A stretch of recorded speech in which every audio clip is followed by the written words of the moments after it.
Shalom Indonesia, Shalom Eropa, Shalom Amerika, Australia, di Taiwan, Hong Kong, di Thailand, dan dimanapun teman-teman yang berbahasa Indonesia.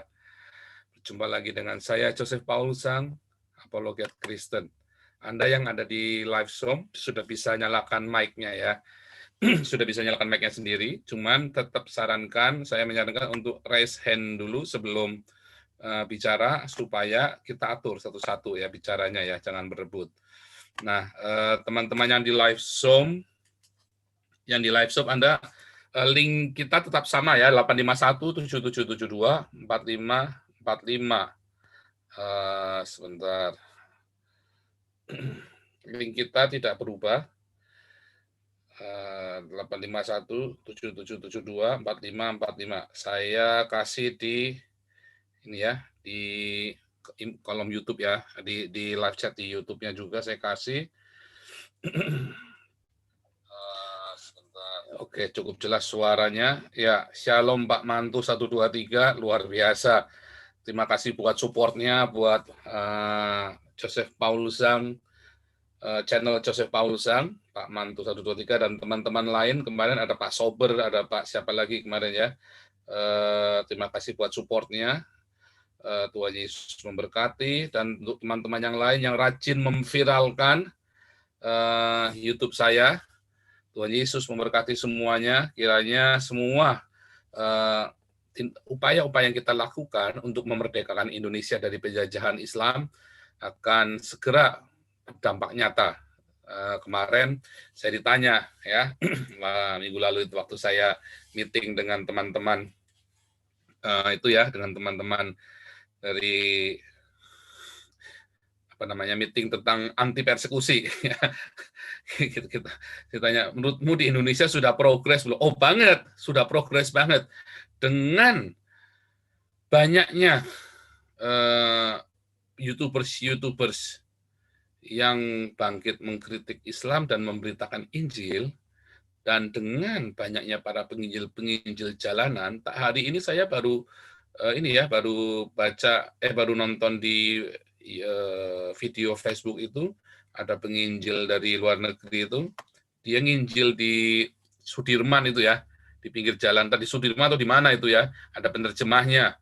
Luar biasa sekali ya, saya sangat berterima kasih sekali buat teman-teman dari Eropa yang mau memberi contoh kepada orang-orang di Indonesia untuk bagaimana memberitakan Injil yang direct ya, tanpa iming-iming makan-makan, tanpa iming-iming sembako. Percaya, tidak akan sia-sia pemberitaan Injilmu itu di pinggir-pinggir jalan itu. Dan Tuhan akan bangkitkan banyak sekali anak-anak muda. Kemarin di Manado saya lihat ada bekas residivis ya, tapi sudah bertobat ya. Terus dia memberitakan Injil di pasar-pasar. Dan itu nanti akan terus terjadi ya. Akan banyak sekali bangkit. 3 tahun yang lalu saya sudah Tuhan sudah kasih akan bangkit ya, dan itu mulai bermunculan ya. Wah, saya senang sekali Tuhan sudah kasih nubuatan itu, dan ini tahun-tahun ini akan digenapi banyak sekali, dan mungkin Anda salah satunya yang akan banyak memenangkan banyak jiwa, memberitakan Injil di jalan-jalan, tumpang tangan orang sakit sembuh, orang lumpuh bisa jalan, orang buta bisa melihat, orang tuli bisa mendengar. Karena inilah gelombang saat-saat untuk Indonesia, penuaian besar-besaran. Saya bersyukur kepada Tuhan. Sebelum saya berangkat ke Eropa, saya sempat menuai. Ya, saya sempat menuai teman-teman di Indonesia, ya, sempat saya baptis, sempat saya injili, sempat saya baptis ratusan ya. Dan saya bersyukur sekali doa kami dari tahun 90 waktu itu kami sebagai pelajar itu Tuhan jawab ya. Luar biasa. Nah,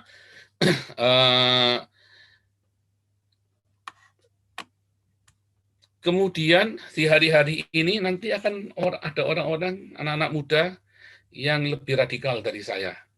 Itulah hebatnya Kristen ya, makin radikal itu makin mengasihi ya.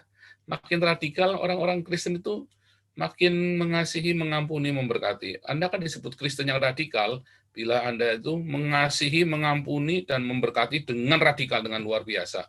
Bukan dengan kekerasan ya, bukan dengan menciderai orang. Kalau menciderai perasaan ya, orang Islam kan memang memang galau ya. Kalau menciderai perasaan jangan masuk hitungan. Jangan masuk hitungan ya. Kalau main perasaan ya itu orang Islam itu tampangnya kayak risik siapa itu kan tampangnya tampang preman, tampang Rambo, hatinya Rinto semua ya. Hatinya Rinto, tampangnya Rambo semua, teriak-teriak, war-war, bunuh-bunuh. Begitu begitu ketangkep cat mesum langsung kabur. Kayak Muhammad sama ya. Malam-malam dia kabur dari Mekah ke Medina. Enggak nabi, enggak keturunannya sama ya, sama mesumnya, sama cabulnya, sama pengejutnya. Ya, bandingkan coba dengan Aseng ya, dengan Aseng Ahok itu. Dihadapin ya. Saya dulu bolak-balik dikonjokin orang Islam, saya hadapin. Beda dengan yang dari ini keturunan Nabi Mekah itu ya, sama cabulnya, sama mesumnya, sama biadabnya, ya. Tapi hati Rinto semua sama penakutnya, ya. Hatinya Rinto semua, penakut, kabur. Nah, tema kita hari ini adalah bagaimana orang-orang Eropa itu akhirnya mengalami kejenuhan ya, akhirnya mengalami kejenuhan dengan perbuatan-perbuatan dari beberapa orang yang sebetulnya mereka tidak membutuhkan suaka, tetapi mereka hanya mencari kehidupan yang layak, ya, kayak orang-orang dari Maroko, orang-orang dari Libya, dari Sudan, dari Syria itu nggak semuanya mereka benar-benar refugee ya, benar-benar karena mereka misalnya di seluruh Syria itu nggak semuanya perang ya, nggak seluruhnya perang. Jadi bagian-bagian kota tertentu dan mereka ikut kemari, yang dari Iran, dari mana-mana. Nah itu yang kemudian menjadi masalah juga karena mereka kemudian ditolak, kan ketahuan di Eropa ini ketahuan ya kalau kita masukin data luar biasa sekali ya, database internasional. Sekalipun mereka sudah buang paspornya, mereka sudah buang dokumennya, hanya dengan biometrik ya, fingerprint dengan mata bisa tahu ya. Jadi Anda semua itu ada database-nya Anda semua yang di Indonesia itu ada database-nya di Eropa. Ya, ada semua yang di Indonesia itu database-nya ada di Eropa. Yang hebat lagi Cina ya. Kemarin Cina itu membiayai seluruh pembangunan gedung-gedung pemerintah di Afrika ya, dan di Afrika Tengah itu ya, dan gratis. Di Afrika Tengah dan Afrika Barat itu semuanya dibangun oleh pemerintah Cina, gedung-gedungnya, gedung-gedung pemerintahnya gratis dan high teknologi ya, pintunya bisa buka sendiri, terus ada infrared, ada kamera malamnya, ada alarmnya, terus nanti ada safety-nya, terus ada ruang rahasia untuk lari kalau ada masalah gitu kan. Komputernya semua touchscreen, bahkan ada yang pakai itu loh, hologram itu yang bisa keluar yang kayak di Mission Impossible itu ya. Nah, bangun senang orang-orang Afrika itu. Tetapi 1 tahun 2 tahun kemudian setelah mereka menggunakan gedung itu sebagai United of Africa itu ya. Jadi Persatuan Negara-Negara Afrika itu namanya apa itu. Nah, itu dipakai. Nah, setiap kali mereka meeting, malamnya meeting ya, 1 jam atau paginya kemudian Cina sudah tahu mereka meeting apa. Ya jelas, karena setiap gedung, setiap sudut gedung itu udah ditaruh alat sadap sehingga semua informasi di dalam gedung itu, lalat terbang aja Cina tahu. Lalat terbang di Afrika pun Cina tahu. Ngeri ya, makanya Amerika menolak ini ya, teknologi 5G dan Eropa juga menolak. Dan Eropa benar-benar menolak 5G, yang ngeri ya. Keras sekali. Kita nggak apa-apa, internetnya lamban nggak apa-apa. Yang penting kita nggak mau 5G. Karena memang di dalam 5G itu ada Indonesia gimana? Ya. Semua data Anda itu ada di Cina. Semua data Anda itu ada di Cina. Dan ada di Eropa. Ya, data-data pribadi Anda semua. Jadi kalau nanti antikris berkuasa, bukan masalah microchip ya, nggak perlu microchip. Setiap hari Anda menggunakan IP address Anda menggunakan web kamera Anda itu kalau sedang menggunakan web kamera, Anda yang sedang ditonton oleh mereka. Jadi kalau Anda pakai handphone itu kan, handphone Anda ada webnya, ada web kameranya, ada kameranya. Anda sedang itu pasang foto itu, kamera itu merekam Anda. Semua data-data di handphone Anda, di Android Anda itu terekam semua. Yang ada di Google semua terekam semua. Ya itulah kenyataannya.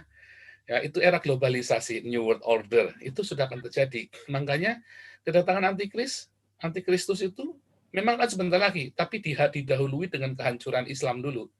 Kehancuran Islam. Nah nanti si Al-Mahdi ini, Imam Mahdi, nabi antikris, nabi palsu antikris ini keturunan Muhammad juga nabi palsu, Al-Mahdi juga nanti akan membangkitkan Islam dan akan menjadi antikristus selama 7 tahun menganiaya semua orang-orang Kristen, ya.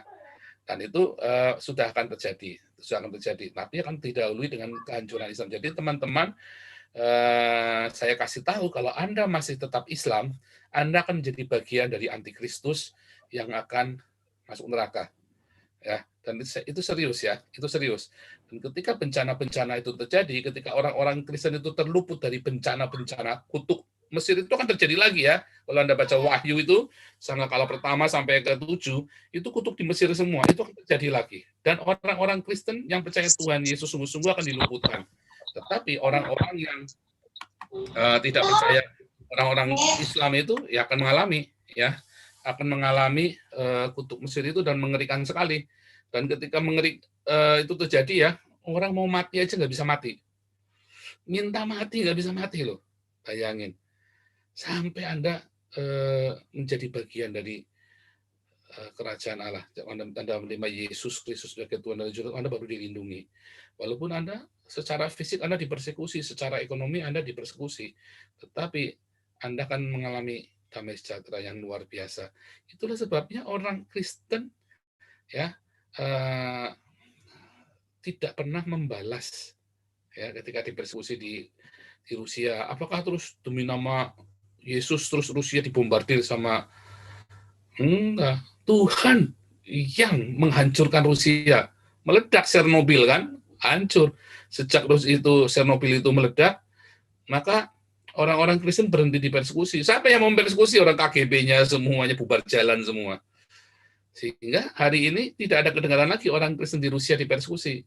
Nah, di Cina, ketika orang-orang Cina dipersekusi, orang-orang Kristen dipersekusi di Cina, Tuhan yang membuka Cina. Ya, tiba-tiba ada gereja bawah tanah, dan orang-orang gereja bawah tanah ini ternyata semua bersatu dan berdoa. Akhirnya Cina terbuka, mulai sedikit-sedikit terbuka. Walaupun belum sepenuhnya ya, tapi mulai sedikit terbuka. Dengan politik komunis, tapi ekonominya kapitalis.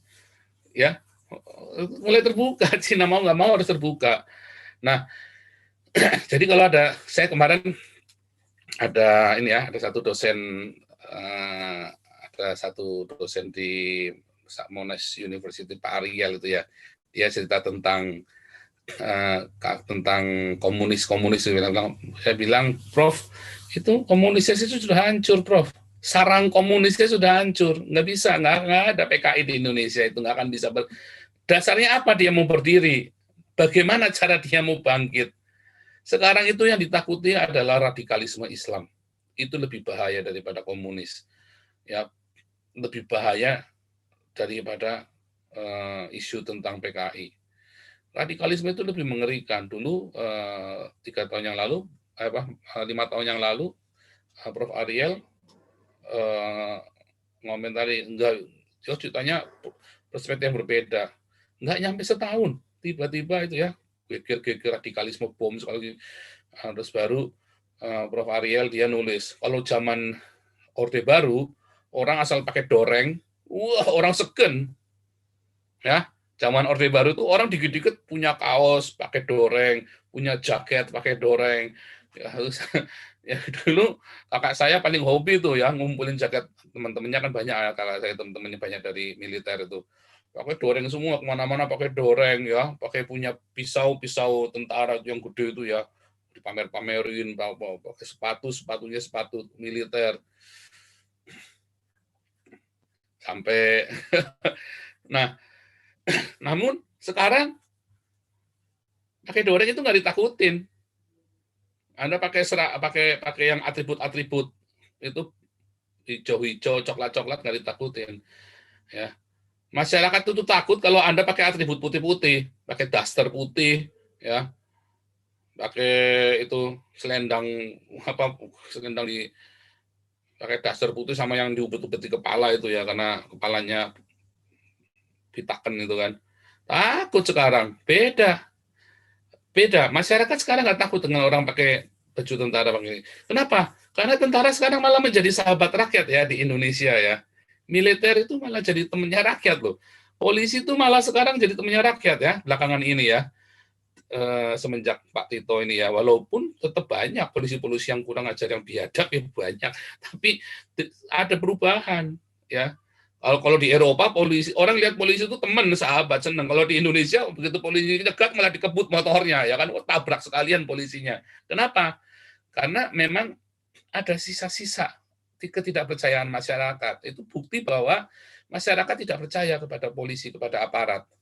Itu bukti, bahkan orang Islamnya aja nggak percaya sama aparat kan, apalagi saya yang double minority, nggak percaya. Walaupun banyak polisi yang baik, banyak ya, tetapi masalahnya orang-orang yang yang tidak baik ini, yang Islam yang baik banyak, tapi masalahnya tidak baik ini yang benar-benar menakutkan, dan kita tidak tahu mana yang baik dan mana yang tidak.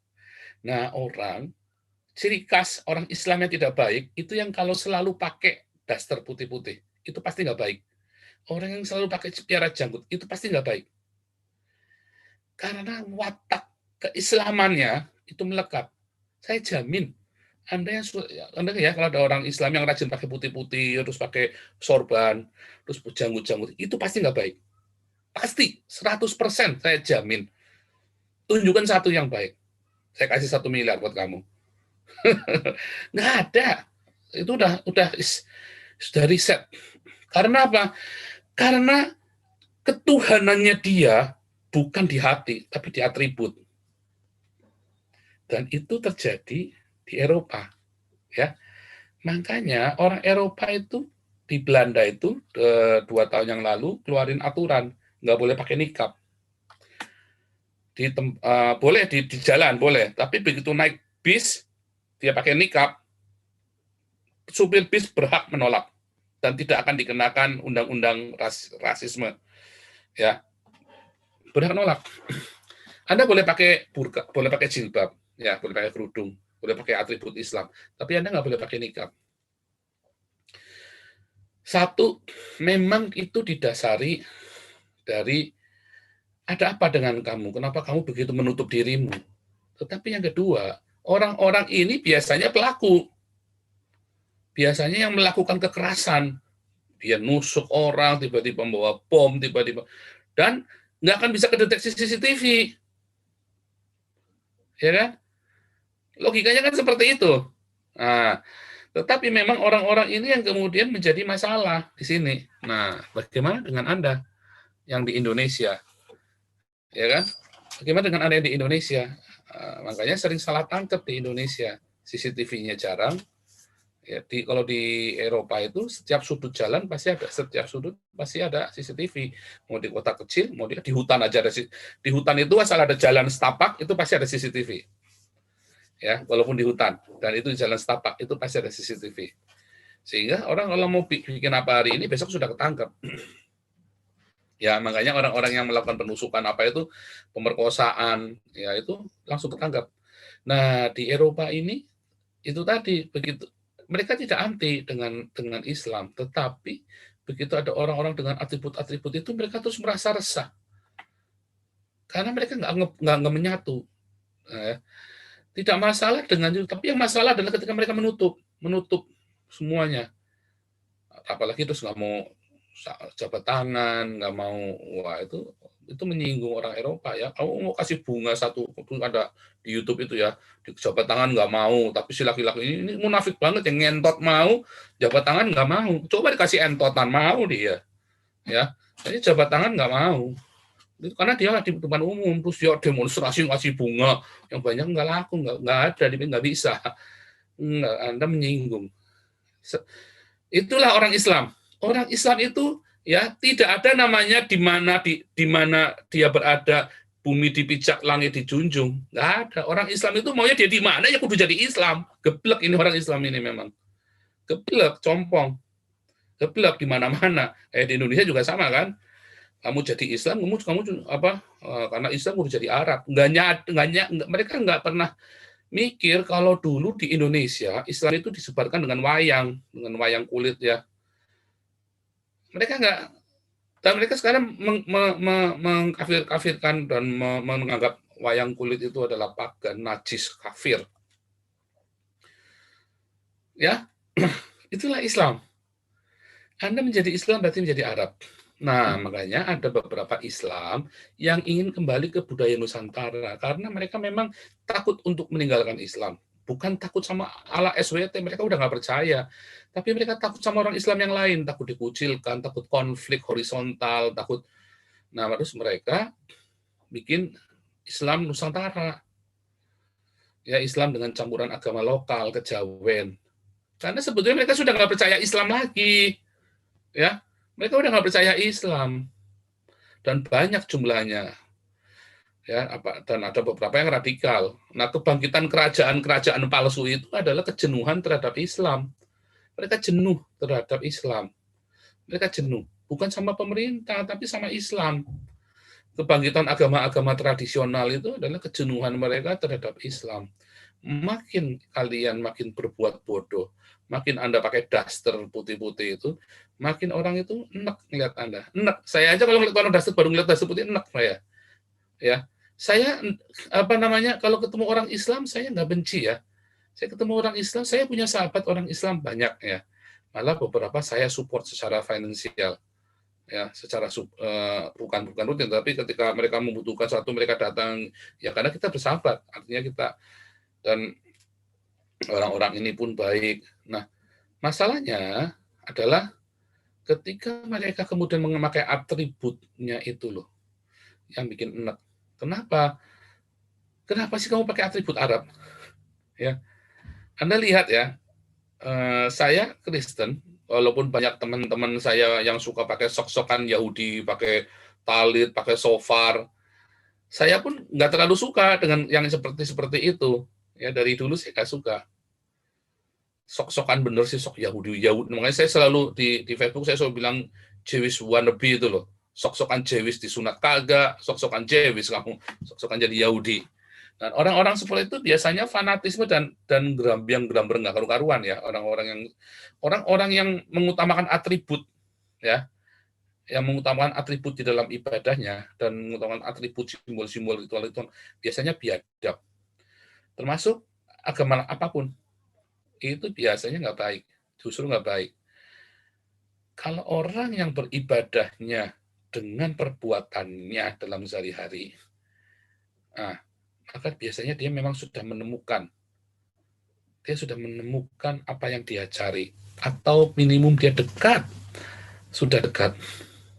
Tetapi kalau orang yang ibadahnya dengan ritual, simbol, dan segala macam atribut, biasanya dia jauh.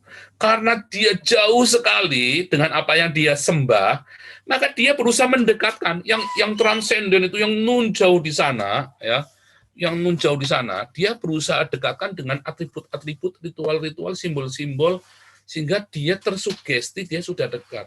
Makanya kelakuannya jadi biadab. Karena dia tertipu dengan dia pikir dia sudah dekat, kayak orang-orang FPI itu orang paling biadab, ya, biadab sekali itu di Indonesia itu FPI itu. Pengalaman saya dengan FPI ya, teman saya kan tinggal di Jakarta lama, ya, jadi saya ngerti. Teman-teman saya juga nggak semuanya dari orang-orang pendeta-pendeta, ada juga teman-teman pedagang-pedagang. Nah, mereka pedagang sembako. Nah, namanya di Jakarta, kalau Anda lihat di Pasar Pramuka, dagang sembako pasti jual miras. Biasanya jualan topi miring, jualan beras ketan, KTI, apalagi itu ya, merek-merek itu ya, Mansion House, segala macam ya. Terus dirahasia sama FPI. Dan waktu ngerahasia itu satu gudang, itu nilainya bisa puluhan juta, ratusan juta. Satu gudang itu dirahasia itu ya, bisa puluhan sampai ratusan juta. Terus Anda tahu di lobi kan, ke sarangnya kan, yang di Petamburan, yang di mana itu, yang di Petamburan itu, Petamburan apa itu, yang di dekat Palmerah itu kan, yang dekat rumahnya Risik itu loh, itu kan sarangnya FPI itu. Mereka lagi minum, topi miringnya diminum, mirasnya diminum, bajingan semua. Mereka kalau teriak-teriak semua Allahu Akbar, Allahu Akbar. Ya, Habib Risiknya sekalipun. Sama kemarin Ustadz Jancu itu yang kemarin ditangkap polisi. Isinya chat mesum semua. Ya, orang kalau pakai atribut agama, hidupnya suka pakai atribut agama, ya, tiap harinya, kesehariannya, ya, pakai kopiah atau pakai sorban, terus pakai yang agamawi semua itu yang kelihatan supaya kelihatan soleha. Saya jamin itu dia biadab. Hatinya itu licik biadab. Saya jamin. Oh, bukan anti saya, bukan. Bahkan orang Kristen sekalipun. Bahkan orang Kristen sekalipun. Ya, bahkan orang Buddha sekalipun. Orang-orang yang memakai atribut keagamaan itu biasanya karena hatinya jauh. Makanya dia mendekatkan Allah yang transenden supaya jadi iman itu dengan atribut dan simbol-simbol. Ya, itu percaya itu sudah diteliti. Ya, dan ini bukan kata saya. Artinya sesuatu yang transenden itu didekatkan supaya imanan itu dengan atribut simbol-simbol media-media. Makanya akhirnya ya Katoliksitas pun mereka sudah mulai menanggalkan atribut-atribut. Para romo-romo dulu kan paling hobi pakai jubah-jubah suci. Sekarang enggak. Mereka manusiawi. Coba Anda lihat romo-romo zaman sekarang. Mereka enggak kelihatan romo. Mereka pakai jubah romo itu ketika mereka lagi tugas. Pendeta-pendeta lagi tugas, enggak tiap hari. Di Eropa pun sama. Ya, hanya kalau lagi tugas saja mereka menggunakan atribut tersebut. Tapi di luar itu mereka enggak menggunakan atribut. Ya, beda dengan Islam. Oh, bangga kalau dia menggunakan atribut, apalagi yang bau-bau Arab. Ya, pakai minyaknya minyak Arab. Enak padahal ya. Anda saya kalau cium bau minyak kasturi itu pengen muntah itu saya itu. Pengen muntah. Yang enak itu ya Chanel, ya Calvin Klein, ya, itu enak wanginya. Adidas ya, yang murah-murah itu yang Adidas. Ya, enak, tapi kalau Anda pakai minyak kasturi ya sama saja bau kentut. Ya. Ya, Anda coba kalau toko minyak Arab itu bau kasturi itu enak, mual. Coba Anda cium baunya Chanel itu, enak seger, fresh. Anda cium baunya Dior, enak seger, ya seger. Tapi coba Anda pakai kasturi itu minyak Arab, nggak enak. Bukan masalah Arabnya, bukan orang Arab yang baik juga banyak, ya. Tapi ini masalahnya adalah sesuatu asal bau-bau Quran, semoga hebat. Nah itulah yang membuat Eropa kemudian menjadi loh, ini tanah kami kok kami jadi yang diusir dari sini, ya ini tanah kami kok kami jadi yang diusir, ini tanah kami kok jadi kami ditolak. Makanya kemarin di Swedia terjadi pembakaran Quran, ya itulah sebabnya ada rombak adikatur Muhammad, itu adalah pertanda kemuakan, itu bila cukup. Itulah sebabnya Polandia tidak mau menerima imigran Islam. Itulah sebabnya ada satu negara di Eropa itu yang tidak boleh ada masjid. Saya lupa itu negara kecil itu ya. Saya kemarin itu ada satu negara itu ya. Itu nggak boleh ada masjid di sana, negara kecil. Ya, tapi mereka nggak mau ada masjid karena mereka merasakan kengerian itu. Nah, si perdana menteri Polandia, si Tarczynski ini, si Dominik Tarczynski ini, dia ngomong dengan jelas. Anda kemarin sudah saya tunjukkan ya, Jerman dan Perancis itu bukti, ya, bukti bahwa kami nggak perlu menerima imigran Islam di negara kami. Sudah bukti, Jerman dan Perancis adalah sebuah bukti. Mereka nggak mau pusing. Pusing loh mereka, ya. 15 tahun yang lalu sudah terjadi gelombang bentrok ya orang Jerman dengan orang Maroko ya. Orang Marokonya itu mabuk-mabukan di jalan, terus ya grepe-grepe perempuan-perempuan Jerman ya. Itu dulu dari Maroko ya. Jadi orang Jerman keluar semua, tapi langsung reda waktu itu karena orang Jerman takut hukum. Mereka tidak takut dengan Tuhan. Apalagi Tuhannya orang Islam. Udah jelas kalah, bolak-balik perang kalah kok. Orang Islam itu kalah bolak-balik perang, makanya orang Jerman nggak takut dengan Tuhannya Islam. Orang Eropa nggak takut dengan Tuhannya Islam. Orang Islam itu perang bolak-balik kalah. Ya. Dan untuk membela Allahnya, kalian itu harus bunuh diri. Apa yang mau ditakuti dari Allah kalian? Kalau tidak ada hukum di Eropa, itu orang Islam sudah habis di Eropa. Kalau orang Jerman takutnya kepada Tuhan, bukan kepada Allah, bukan kepada hukum, orang Islam itu sudah habis. Ya, sudah habis. Apalagi si Erdogan menyerukan perang salib, bodoh sekali dia. Ya kan, Erdogan kan menyerukan perang salib nih, saya tunjukkan nih. Saya nggak bohong ya. Yang saya ngomong itu semua kemarin ada yang minta bukti itu ya. Saya nggak bohong ya.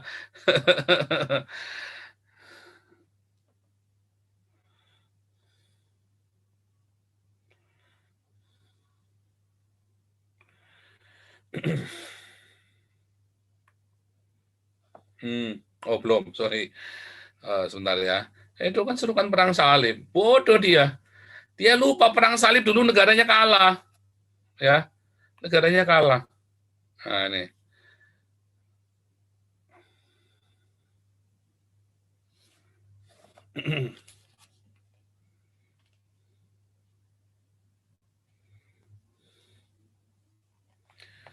Oke, kita masuk. Oke. Ya. Oh, Anda lihat ya.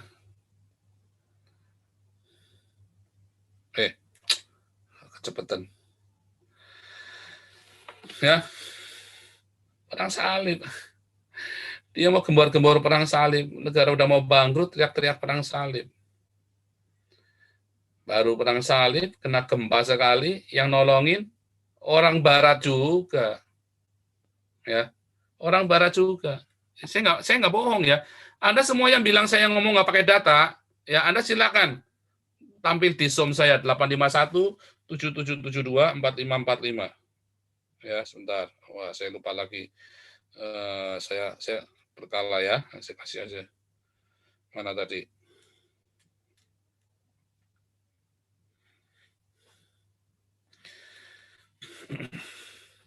Ini baru pendahuluan ya. Ini baru pendahuluan saya ngomong.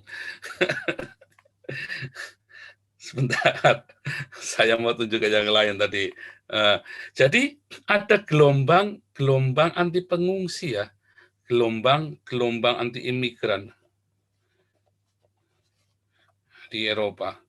Itu nggak main-main ya, gelombang anti imigran. Kalau Anda bayangin ya, ada 11 juta yang terdaftar resmi dan yang ilegal itu separuhnya.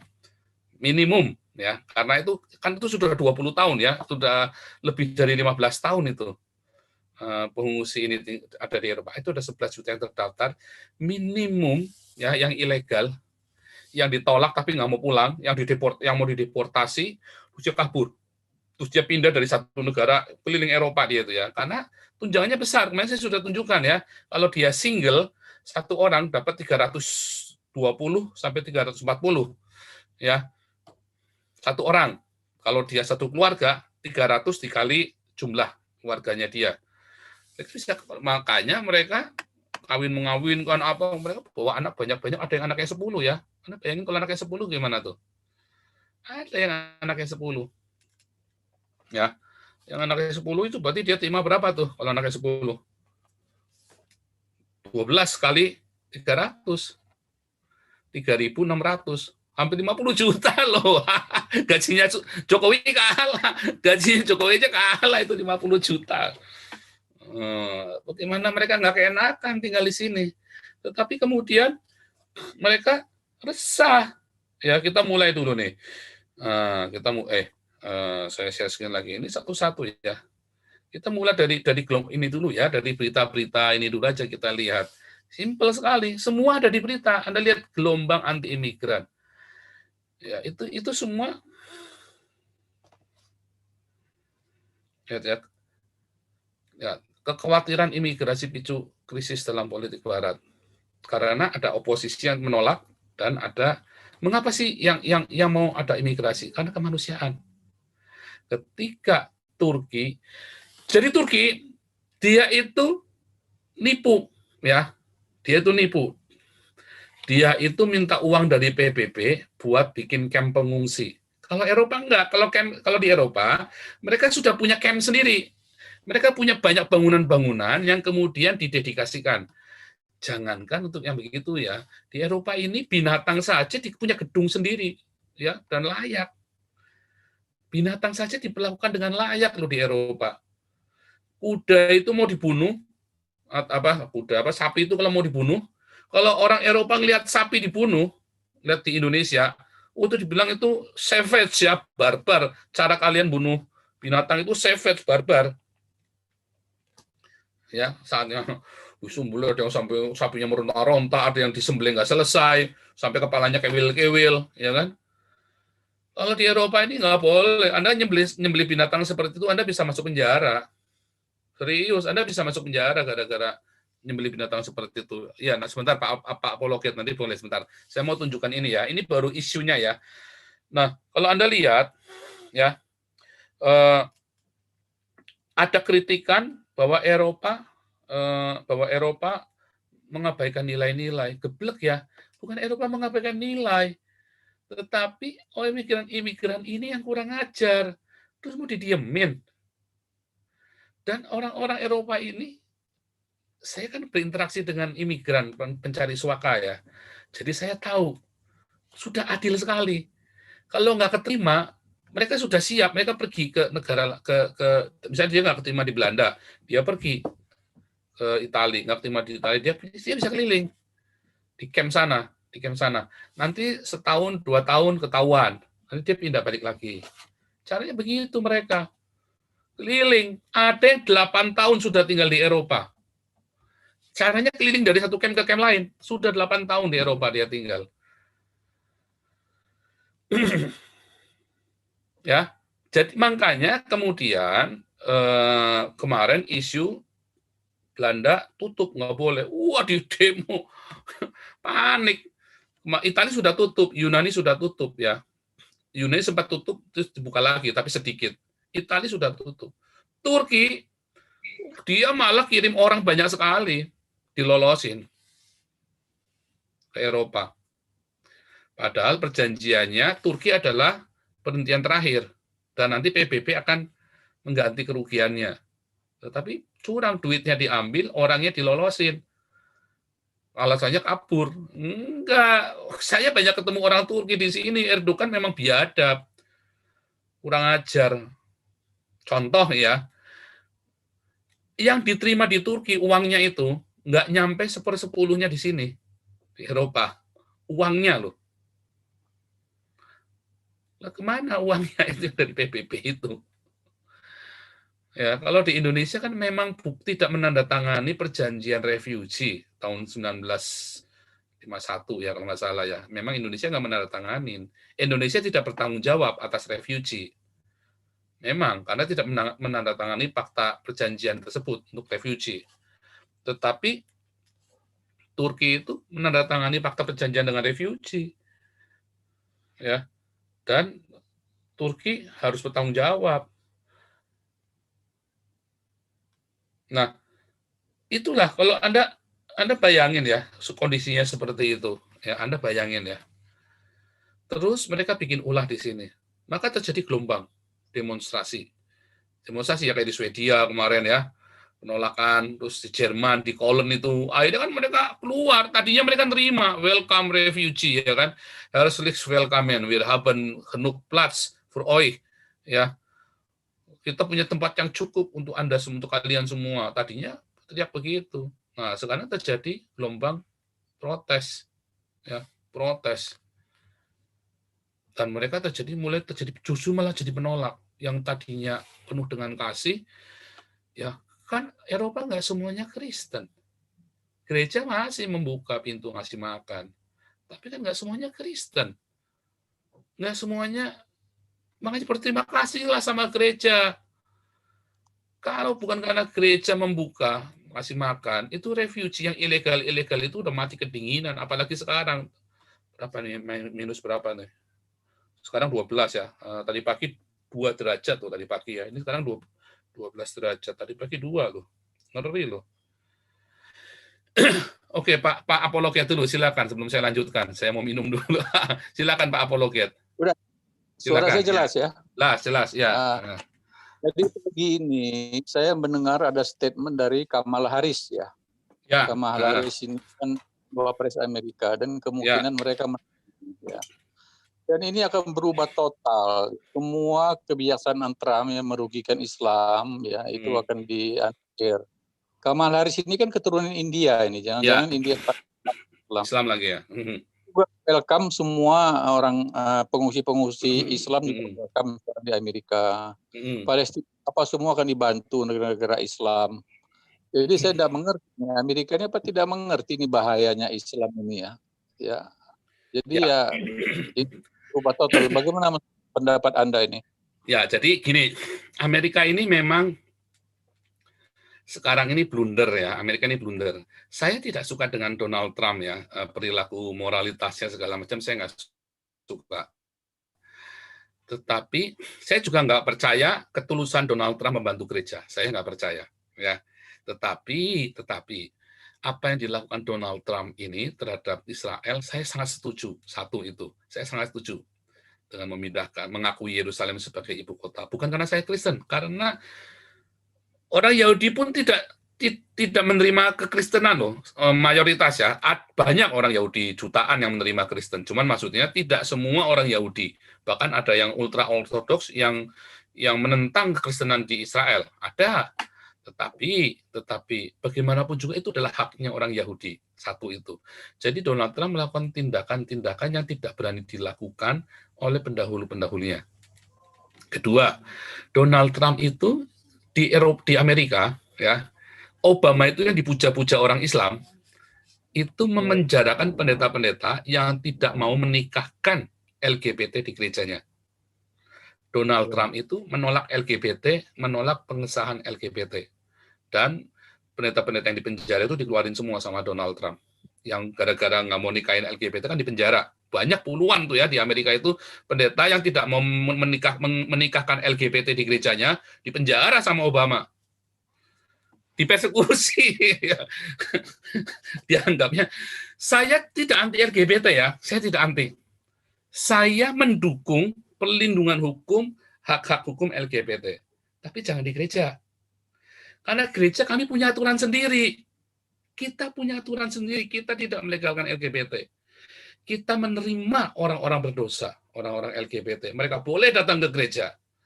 Mereka boleh datang ke gereja, duduk, dan bahkan terlibat di dalam aktivitas bagi makanan apa. Tetapi saya tidak mengizinkan, saya tidak setuju pemberkatan nikah LGBT di dalam gereja. Itu hal yang berbeda. Sama, kalau Anda mau punya klub sepeda gunung, Anda harus punya sepeda gunung. Oh, saya pakainya Harley Davidson. Nggak urusan kamu mau pakai Harley Davidson, kamu mau pakai Triumph segala macam, nggak urusan. Ini klub sepeda gunung, kamu harus punya sepeda gunung. Itu bukan separatis, bukan diskriminasi. Itu sudah aturan kelompok itu. Kelompok gereja sudah melakukan aturan dalam aturan kita tidak memberkati LGBT, tetapi kita tidak menolak orang-orang LGBT. Itu hal yang berbeda. Nah, Paus Francis bagus, dia tegas. Itu banyak orang salah paham ya, orang-orang goblok ini yang di Indonesia bilang Paus mengizinkan. Enggak, Paus Francis itu, saya bukan kampanye Paus Francis. Saya memang salah satu Paus Francis salah satu inspirator ya dalam cara saya berpikir ini. Paus Francis itu mengkampanyekan perlindungan terhadap LGBT, terutama di negara-negara yang kurang ajar, negara Islam. Dipersekusi orang LGBT, makanya banyak yang kabur ke Eropa. Tetapi Paus Francis tidak pernah membiarkan pemberkatan LGBT di dalam gereja. Zaman beliau masih jadi uskup agung, beliau itu mendukung undang-undang untuk melindungi LGBT, undang-undang pemerintah, ya. Tetapi beliau tidak pernah mengizinkan memberkati LGBT di dalam gereja. itu harus ngerti. Kalian tuh orang Kristen juga jangan baperan, sama kan? Orang Kristen juga baperan. Wah, Paus Katolik gimana nih? Enggak, Paus itu tidak pernah. Gereja Katolik itu sangat tegas masa ketika gereja-gereja di Eropa, gereja-gereja Reform itu melegalkan pendeta LGBT, Paus enggak loh, gereja Katolik enggak loh, menolak, enggak mau loh. Ya, tegas. Makanya waktu Paus, tapi ada perlindungan hukum. Nah, itu hal yang berbeda. Kita harus membedakan itu loh. Orang LGBT punya hak hukum yang sama seperti kita. Mereka kalau mau menikah, ya boleh. Tapi jangan di gereja dong. Mereka bikin sendiri catatan sipil kayak di mana, kayak pokoknya jangan di gedung gereja. Gedung gereja, ya kalau gerejanya boleh, pendetamu sesat, ya terserah. Tetapi kalau di gereja yang benar, itu nggak boleh. Tapi kalau dia mau menikah di luar, gereja boleh. Nah, Donald Trump, dia melakukan terobosan-terobosan ini. Jadi dia banyak sekali. Jadi gini, dia ingin mengembalikan tatanan yang semestinya, tetapi dengan cara yang brutal. Nah, itu loh. Karena gayanya dia koboi. Nah, masalahnya Donald Trump ini juga anti-Islam. Dia terang-terangan kan, waktu anti-Islam. Mengapa? Karena memang dia melihat sama seperti Geert Wilders, sama seperti Charlie Hebdo, sama seperti Horst Seehofer. Dia melihat Islam itu bukan agama, bukan sekedar kepercayaan kepada Tuhan. Islam itu adalah sebuah ideologi di mana ada Islam, dia akan occupy itu negara, dia akan ambil alih itu negara.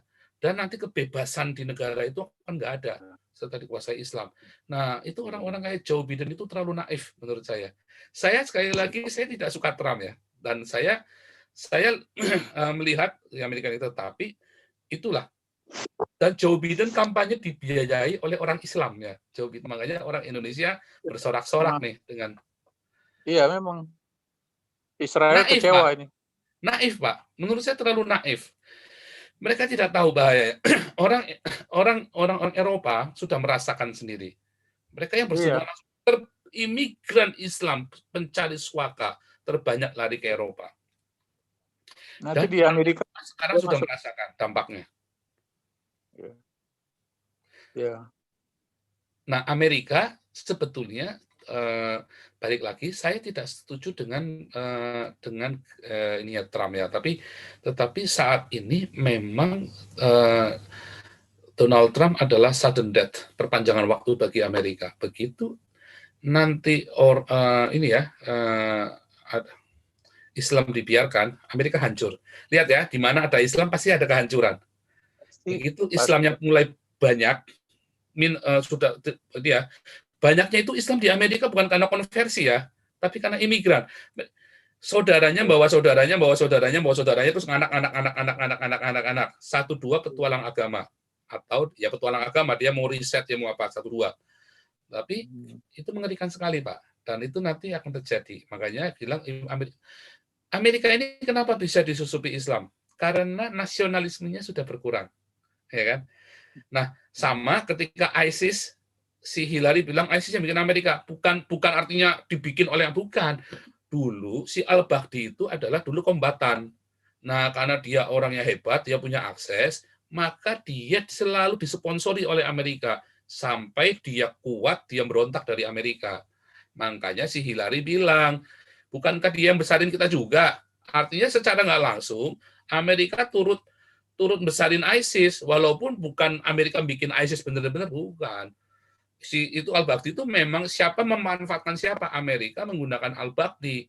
Nah, sekarang setelah Al-Baghdadinya kuat, ya istilahnya kalau anjing aja nggak gigit majikannya, orang Islam ini memang hobi gigit, Pak. Islam yang baik itu Islam minoritas, Pak. Kalau Islam mayoritas yang baik itu Islam yang tidak percaya dengan Al-Qur'annya, Pak. Iya. Bapak, saya ketawa, Pak. Serius saya ngomong. Islam yang sudah mengkompromikan Al-Qur'annya, yang sudah mau, ya kayak contohnya, ini ayatnya ini nggak boleh begini, nggak ada jihad ini, diganti. Nah, itu baik dia, Pak. Tapi kalau dia enggak, ayatnya harus bagasinya jihad bunuh, itu Islam biadab, itu Islam yang sejati, itu biadab. Ya. Itu saya melihat sendiri, Pak. Saya kan saya nggak tahu dengan Bapak ya, tapi saya kan dulu belajar ngaji, saya hidup dengan mereka, saya tahu persis apa yang pembicaraan para guru-guru ngaji ngaji ini, yang saya dulu ikut ngaji Pak waktu kecil. Nah itu apa ya? Saya mohon, Pak, orang-orang Kristen kadang-kadang nggak suka saya ngomong begini, takut. Tapi kalau nggak saya yang ngomong, siapa yang ngomong coba?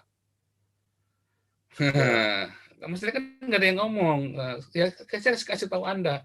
Oh, ya kayak kemarin ada satu yang bilang, enggak saya nggak bohong dia, enggak saya Cina juga nggak dipersekusi. Kamu Islam pasti, pasti Islam kamu, makanya kamu nggak dipersekusi.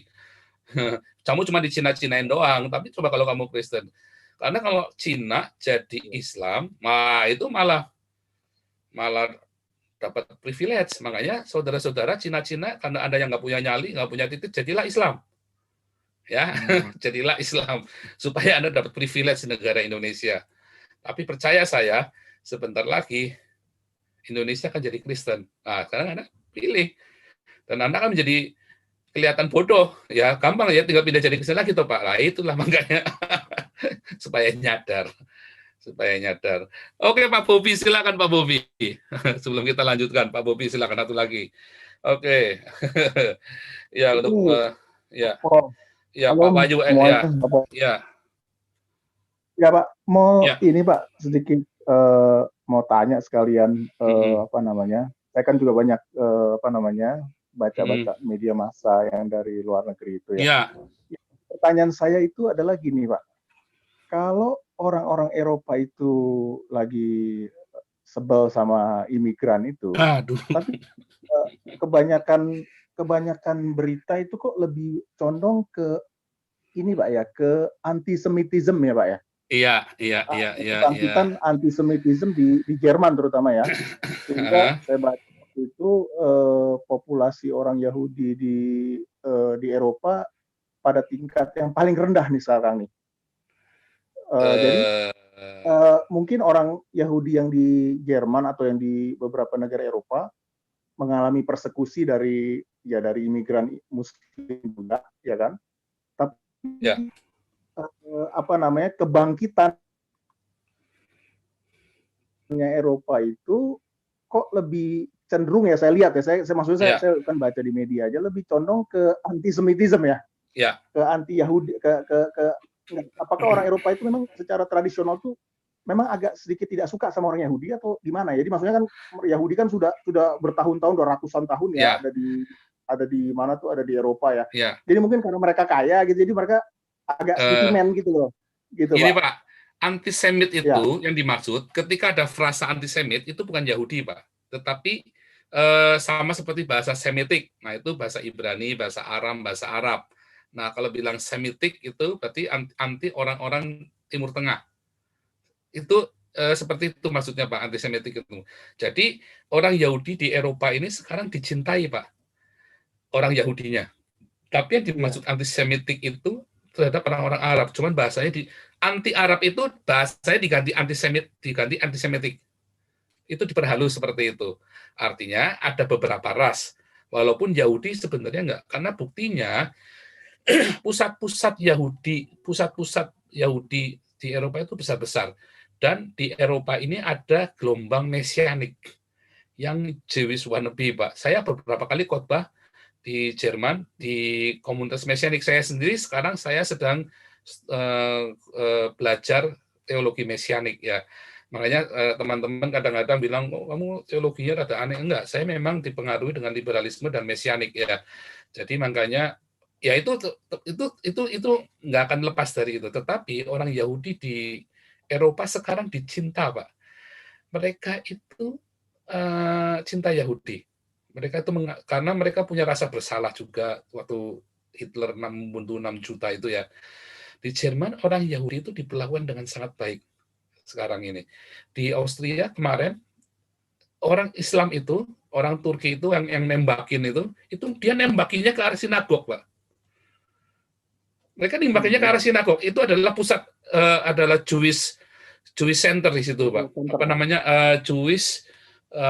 Jadi ada pusat Jewish culture center itu yang nembak-nembak itu ya, yang di Turki kemarin yang 15 orang mati itu dari situ. Cuman sinagognya itu pas sudah tutup, udah malam. Terus yang waktu orang Turki menduduki katedral itu yang di Austria, katedralnya juga sudah tutup, terus mereka masuk terus dirusak-rusak gitu loh Pak. Nah, yang dibilang antisemitik itu disebut antisemitik itu adalah juga termasuk anti orang-orang imigran Timur Tengah ini, antisemitik, bangsa-bangsa Semitik gitu loh Pak. Bahasa Arab, bahasa Ibrani, bahasa Aram itu kan bahasa Semitik. Nah itu seperti itu yang dimaksud Pak. Ya, Jadi tapi ultra nasionalisnya kanan itu ya, maksudnya yang partai yang sayap kanan tuh biasanya kan yang berbau neonazi gitu kan? Ya, enggak. Sekarang enggak. Neonasi itu sebetulnya tidak disukai Pak. Makanya Anda kalau misalnya ke Jerman, terus Anda ikut-ikutan Heil Hitler begitu sambil memperagakan tangan begitu, itu dianggap penghinaan Pak. Anda bisa dituntut walaupun nggak dipenjara, tetapi akan repot pokoknya, itu dianggap penghina intinya begitu Pak. Saya begitu masuk Jerman, saya dikasih tahu sama orang-orang Indonesia di sana, kamu jangan sekali-kali menirukan bercandaan Heil Hitler begitu ya. Itu dianggap menghina di situ. Nah, kemudian siapa itu yang artis yang kawin ternyata punya masa lalu tidak baik terus dibongkar-bongkar itu loh. Saya lupa artis siapa itu yang dia foto-foto di tempat-tempatnya kamar gasnya Syahrini ya. Oh itu dihujat Pak sama orang Jerman Pak. Sampai orang Indonesia di sini banyak yang malu. Aduh, ini orang bikin malu bener. Nah hal itu memalukan Pak. Nah neonasi itu tidak bangkit di Jerman Pak. Neonasi itu bangkitnya itu di Amerika. Ku Klux itu loh Pak yang garis-garis keras karena kemarahan mereka. Nah tetapi di Jerman sendiri nggak ada Pak. Mereka nggak mau Pak. Mereka orang Jerman ini sangat humanis, Pak. Itu sangat beda dengan apa yang kita dengar di Indonesia. Walaupun media seakan-akan ceritanya begitu, nah itu medianya harus jelas media mana. Kalau di Belanda itu ada media kelas bawah, ada media kelas atas, gitu ya. Nah kelas bawah itu kayak pos kotanya Indonesia itu. Wah, itu semua berita apa saja yang lama-lama diangkat lagi, dibikin hoax, dibikin panas, supaya apa iya sih, masa iya sih, supaya gitu loh. Nah, jadi orang baca, wah ternyata ini mereka marah-marah. Ya kayak misalnya di Belanda juga ada NOS misalnya gitu kan. Kalau di Jerman itu ada DW. DW itu internasional dan berkualitas ya, DW. Nah, terus ada The Telegraph di Belanda. Nah, kalau yang kelas bawah bukan kelas bawah ya, kelas bawah lah. Nah, kalau di Jerman itu sebentar ada Volk apa gitu ya. Nah, itu yang bagian tukang gosipnya, majalah gosipnya gitu loh, Pak. Nah, itu mesti kita harus hati-hati. Nah, kalau untuk mengetahui Jerman yang Jerman, saya menyarankan baca DW. Nah, salah satu teman kita, Monique Reigers, Hadasah Internasional, itu salah satu wartawannya, DW. Salah satu korespondennya DW. Iya, Monique Reigers Hadasah Internasional, Hadasah Indonesia. Nah, itu salah satu wartawan DW. Nah, Monique Reigers itu sangat bagus ya. Jadi dia berani dan dia humanis. Beliau itu humanis. Saya nggak tahu seberapa Kristennya beliau, tetapi dia yang jelas dia humanis. Ya. Nah, yang saya maksud adalah hati-hati dengan pemberitaan internasional. Kita harus pilih. Jadi ada yang memang kayak Charlie Hebdo itu tadinya di bawah kelasnya dia. Charlie Hebdo tadinya kelasnya di bawah, terus dia jadi naik gara-gara yang jadi sekarang jadi naik dia Charlie Hebdo ini naik daun. Tapi sebenarnya Charlie Hebdo itu adalah kelas bawah. Nah orang-orang suka nggak ngerti gitu lah. Orang-orang Islam ini kan apa dikit panas, apa dikit panas. Nah kalau dibredel gitu mereka makin mereka itu kan cari sensasi mereka, makin digituin ya makin ramai mereka, makin dicinta. Jadi kayak pahlawan Charlie Hebdo sekarang. Tadinya itu majalah kelas bawah, dia tabloid kelas bawah. Tapi kemudian dia jadi naik. Kenapa ya? Karena orang Islamnya sendiri yang bikin. Saya seperti YouTube-nya saya juga sama. Saya jadi subscriber cuma 100, mau naik 500. Orang Islam sendiri yang karena dia benci saya, dia sebarin video saya kemana-mana, langsung jadi 18.000 dalam 1 bulan. Ya kan? 1 bulan jadi 18.000. Makanya saya jadi YouTuber. Nah, dia sendiri loh yang saya nggak pernah bikin macam-macam, mereka sendiri loh yang seperti. Nah itu orang-orang Islam kan memang begitu, terus nyesel. Nah, kan begitu kan. Makanya hati-hati dengan pemberitaan, pemberitaan itu karena itu bisa mengecoh. Tetapi yang saya ceritakan antisemitik itu maksudnya bukan cuma Yahudi Pak, tapi terhadap yang dari Timur Tengah, maksudnya begitu saya kira. Ya, berarti sebenarnya ada generalisasi ya Pak ya? Ada generalisasi, betul. Generalisasi ya antisemitik. Tapi yang muncul tuh kadang-kadang itu selalu mengarah ke ini ke sinagoga, ke Yahudi gitu, karena Charlie Hebdo yang 2015 juga kan ada supporter Yahudi juga kan yang tembak kan. Jadi kayaknya sebenarnya yang dipersekusi itu orang Yahudi yang dipersekusi oleh orang Arab juga ya, atau orang-orang Muslim yang ada di sana sebenarnya. Iya. Jadi agak confuse saja kalau karena selalu antisemitiknya itu diarahkan ke Yahudi gitu, lebih dan memang orang-orang Islamnya anti Yahudi, Pak. Nah, orang-orang Islamnya di sini anti Yahudi. Lah lucu ya, memang itu ya Islam itu saya kadang-kadang tidak bisa mengerti Pak dengan orang-orang asal jadi Islam, dia akal sehatnya itu pasti mati, Pak. Tadi ada Pak Sevanya, tapi kalian udah keluar ya Pak Sevanya. Gitu Pak, antisemitik itu memang tadinya untuk Yahudi, tetapi secara umum itu artinya untuk orang-orang Timur Tengah. Ya oke Pak. Sebetulnya begitu. Nah, habis ini nanti Pak Apologet boleh lagi. Saya mau sajikan dulu sedikit ini ya. Saya mau sajikan sedikit tadi. Ini gelombang demonstrasi di Eropa ya. Ya, yang mulai di mana-mana ya gelombangnya, stop Islamisasi. Sudah mulai di mana-mana. Sudah mulai gelombang-gelombang ini. Mereka tidak benci Islam ya. Mereka tidak benci Islam. Mereka mengizinkan masjid itu. Tetapi yang mereka tolak adalah Islamisasi dengan cara mereka seperti itu. Dengan Islamisasi itu bukan orang Kristen diislamkan yang dimaksud dengan Islamization, tetapi membuat Eropa berbudaya Islam. Yang takut, misalnya mau mengkritik agama takut, mau mengkritik Muhammad takut. Nah itu yang orang Eropa nggak suka. Orang Tuhan Yesus saya dikritik, apalagi cuma Muhammad si kampret itu. Kan begitu kan? Nah mereka nggak mau digituin. Oh siapa Tuhan, mana ada Tuhan? Misalnya gitu. Nggak ada. Nah, jangan kamu paksa saya untuk percaya Tuhan kamu. Jangan paksa saya untuk menghormati Tuhan kamu. Loh saya aja sama Tuhan saya nggak, yang Tuhan yang mana nggak tahu kok. Jadi jangan paksa saya untuk menghormati Tuhan kamu. Saya nggak urusan dengan Tuhan kamu. Nah itu yang dimaksud dengan Islamisasi, dan orang Islam memaksa orang untuk menghormati Tuhannya, kan biadab namanya. Yaitu karena Tuhannya narsis, Tuhannya itu ngemis-ngemis minta disembah. Sembahlah aku atau kau kujitak. Itu kan berapa kali tuh? Minimum saya lihat 8 kali tuh ayatnya tuh. Sembahlah aku sebab aku yang hak. Kalau tidak sembah aku jitak kamu. Kan begitu. Ya, ini semua bangkitnya anti. Ya, diawali dari apa? Dari tingkahnya orang Islam sendiri. Ya, mereka pakai jilbab semua di sana hitam-hitam, pakai burka. Nah, itu yang membuat mereka jadi gerah, nggak mau. Nah, jadi nggak bisa disalahkan. Dan gelombang ini, Anda bayangin ya, kalau misalnya mereka tidak takut hukum, ya, dan mereka mau menerapkan seperti 15 tahun yang lalu, ya, gegeran orang Jerman di Erfurt itu sama orang Maroko ya 15 tahun yang lalu. Anda kebayang nggak apa yang terjadi? Main hakim sendiri mereka. Kayak di Indonesia itu Cina-Cina diperkosa, digebukin, gereja dibakar, main hakim sendiri. Apa yang terjadi? Bubar. Mereka takut nggak? Enggak. CCTV di mana-mana, banyak buktinya semua. Kalau mereka kayak orang Indonesia gobloknya, ya, orang Islam di Indonesia gobloknya, ya, kalau yang Kristen mah pintar-pintar orang Kristen di Indonesia. Nah, apa yang terjadi? Anda kebayang nggak?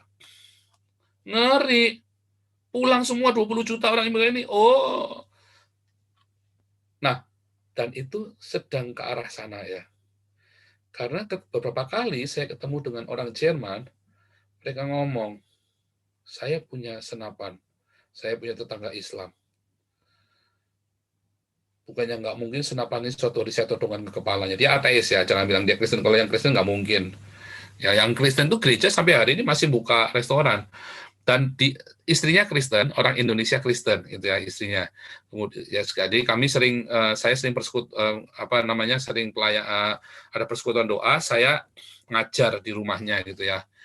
Dia bilang yang jadi masalah adalah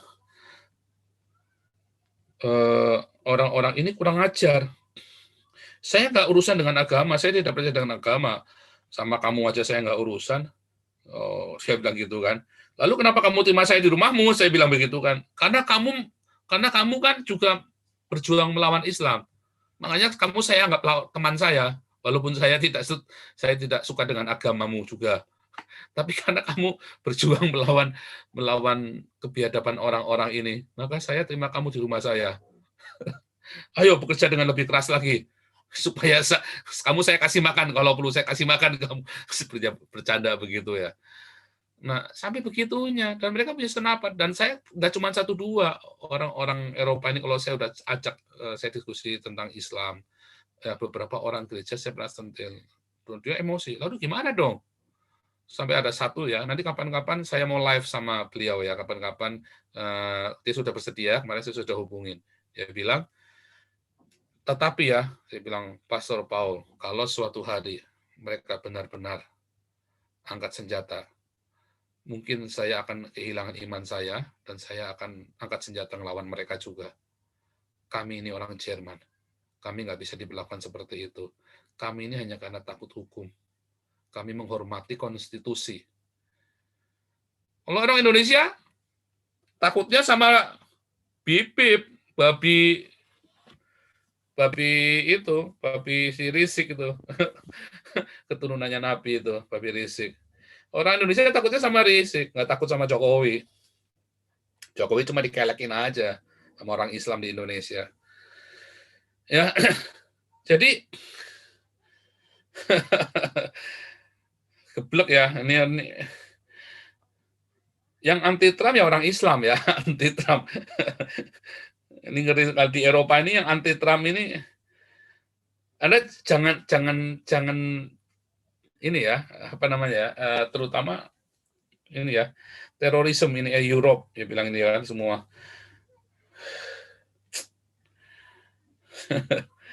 Oke ya, ini semua akhirnya di Swiss juga refugees not welcome. Akhirnya begitu mereka. Capek ya, akhirnya capek. Mereka semua capek ya. Mau apa lagi coba? 20 juta ini, Anda tinggal klik aja demonstrasi anti-imigran di Eropa. Itu semua dari kejadian di Köln. Kemarin sudah saya tunjukkan ya. Udah segmen itu semua karena kejadian di Köln. Orang Islam sendiri yang bikin. Orang Islam sendiri yang bikin. Ya, tadinya mereka diterima. Tadinya mereka sangat welcome sekali ini ya. Dikasih makan, ini dibikin welcome. Kasih tenda, kasih mereka kan baru turun kan, mereka baru dari laut itu kan kedinginan, terus mereka dinaikkan kereta sama pemerintah Jerman, terus diturunkan di Köln. Köln itu salah satu penampungan imigran terbesar di Jerman ya. Dibikinkan tenda buat makan dulu, di welcome, terus mereka dikasih pakaian semuanya. Bayangin mereka tuh nggak bawa pakaian, mereka Anda lihat kemarin tuh ya. Kemudian Anda lihat mereka cuma naik kapal terkatung-katung di tengah laut seperti ini. Mana tadi? Mereka tuh terkatung-katung di tengah laut, nanti deh kita ke sana ya. Terus mereka nggak bawa pakaian, koper malah bawa koper, dokumen aja nggak bawa mereka. Mereka cuma bawa badan, lari itu, sama bawa anaknya, bawa pakaian yang melekat di badannya, makanya dikasih pakaian. Terus semua itu baru-baru ya, bukan barang bekas ya, dikasih baru semua, kasih sepatunya bagus, lebih bagus dari sepatu kalian, ya kan? Ditolong. Sampai kapan akan tolong, dia bilang. Tetapi terus yang ditolong itu kurang ajar. Yang ditolong itu nyakot, ngeri. Makanya terjadi gelombang anti-imigran, dan itu makin kuat. Bukan anti-Islam ya. Mereka itu tahu, mereka cukup waras, nggak kayak orang Indonesia. Anti-Cina. Mereka itu cukup waras. Mereka itu anti-Islam. Karena bukan anti, orang Kristen nggak boleh jadi Islam. Enggak. Mereka nggak seperti itu. Anda jangan salah paham. Mereka itu tidak mau negara mereka dijadikan budaya Islam. Mereka tidak mau negara mereka jadikan Islam. Ya. Oke, ini Pak Dominikus Ben, silakan dulu. Resen bisa Pak Dominikus. Habis ini nanti Pak Ong ya, habis Pak Ong. Habis Pak Dominikus. Silakan Pak Dominikus. Ya, selamat malam Pak Pendeta. Ya, shalom. Salam semua. Saya baru pertama kali bisa komen di channelnya Pak Pendeta ini ya. Saya dari Kalbar nih, Pak Pendeta. Wah, Shalom, Kalimantan Barat. Wah, itu di situ Tinggal ada ini di ya, Pontianak. Pancasila ya. Pontianak itu kan Pancasilais itu. Betul. Iya, itu Ya. salah satu bagian wilayah Indonesia yang Pancasilais. Iya. Dan Kristen bertumbuh begitu pesat kita. Iya. Terutama Katolik. Saya tahu, Pak. Saya pernah ke sana, Pak. Oh iya, Pak. Luar biasa sekali. Ya. Makanya kemarin ada yang orang dari ngaku-ngaku dari Singkawang, ya Dani itu namanya, mana lihat gereja mana? Iya, di sana kan kamu minoritas, Kristen yang berkembang di sana, saya bilangin gitu kan. Kamu benar-benar, saya pernah, saya itu sekeliling Indonesia sudah pergi semua, makanya saya tahu seluruh Indonesia. Kebetulan di daerah saya tuh, Pak Paul kan tahu di Bandung ya, di Bandung itu kan ada suatu biara suster itu, ya, yang untuk mereka membuat hosti itu, sekarang pindah di Kalbar sekarang. Oh. Mereka diberi tanah situ 250 hektar. Oh, suster itu ya, Karmel. Luar biasa. Itu ya. Sekarang sudah pindah di daerah kita, kebetulan kabupaten sendiri, kabupaten Lantak ya. Itu ada gubernurnya hebat ya, Pak Cornelis itu ya, Katolik itu ya. Ya. Berani ya. Sekarang baru juga sudah selesai, diganti dengan yang baru sekarang. Oh iya iya. Saya bisa nimbrung sedikit Pak. Ya silakan. Ya. Ya. Dari berapa komentar, dari beberapa informasi yang saya dapat, sudah kurang lebih ada 4 bulan saya ikut channel Pak Pendeta ini ya. Ya. Saya terima kasih, ini banyak sekali informasi yang saya dapat gitu ya. Satu hal sebenarnya yang saya mau tanya atau mungkin saya mau diskusikan, saya mau bertanya tentang skenario ini Pak Pendeta. Ya. Skenario bagaimana terjadinya suatu suku-suku bangsa, ya. Nah mungkin Tuhan ciptakan dengan citranya sendiri manusia itu sangat baik gitu ya, sehingga muncul bangsa-bangsa sekarang. Kalau kita kembali pada Matius 13:3 gitu ya. Ya. Biarlah gandum dengan rumput itu ilalang itu tumbuh bersama gitu ya, ketika panen itu akan dipisahkan. Apakah ini nanti akan terjadi sampai kapan ini, sampai abad mana tadi sudah dibilang oleh Pak Paul itu akan terjadi kehancuran Islam. Ya. Kemudian nanti dalam 7 tahun nanti Islam akan bangkit lagi, seperti itu nanti akan terjadi suatu hal yang tidak dinubuatkan di kita. Nah, baru-baru ini kita mengalami suatu hal yang luar biasa mengenai pandemi corona ya Pak Pendeta. Nah, saya beberapa literatur saya baca sebenarnya katanya ya ini mungkin skenario global ya, bahwa dunia itu akan dikendalikan hanya berapa orang itu disebut dengan globalis. Ya. Dan dunia akan diatur sedemikian rupa oleh hanya berapa orang. Nah kemarin juga tuduhan kepada juga bahwa juga itu sangat berdosa terhadap corona gitu. Dan dunia itu akan dikendalikan hanya berapa dengan Halo. Ya betul. Pak. Ya. Yang kedua tentang tentang tadi konspirasi global tadi, bahwa nantinya pada akhirnya katanya ya dunia ini akan diatur oleh satu negara, satu mata uang, satu aturan. Itu nanti yang orang-orang news itu adalah orang terkaya seperti 6 klan keluarga terkaya di dunia itu. Seperti sebut di sini Rockefeller, Morgan, The House of Saudi, terus Rothschild, terus The Baruch, dan The House of Windsor. Nah mungkin ini saya mau saya kadang-kadang berpikir sendiri ini gimana sih skenario dunia pada akhirnya itu Pak Pendeta, sehingga apa yang dinubuatkan oleh Injil itu betul-betul itu kita bisa pahami gitu. Kita bisa mengerti bahwa proses-proses akan terjadi seperti ini pada akhirnya dunia itu sampai kiamat itu kita memahami gitu ya. Terima kasih Pak Paul. Demikian. Yang pertama begini Pak. Jadi kebangkitan Islam ini sekaligus menjawab yang kedua, karena itu pertanyaannya satu seri itu ya. Ketika ini sekarang Islam ini kan sedang menelanjangi dirinya sendiri, dan orang-orang mulai meninggalkan Islam, seluruh dunia kan tinggalkan Islam. Maka yang di Indonesia sebagai negara Islam terbesar di dunia ini sekarang kenyataannya sudah habis 7 juta setiap tahun pindah jadi Kristen. dan mereka banyak yang bawa tanah loh ya. Jadi begitu diklik ada triggernya, mereka kan reveal saya Kristen. Ya, kalau Anda lihat di email saya banyak yang sudah mulai ngaku saya Kristen Pak, cuman saya takut karena begini. Saya bilang jangan takut mulai declare karena banyak. Ya, kalau Anda lihat di YouTube itu kan satu desa banyak yang Kristen ya.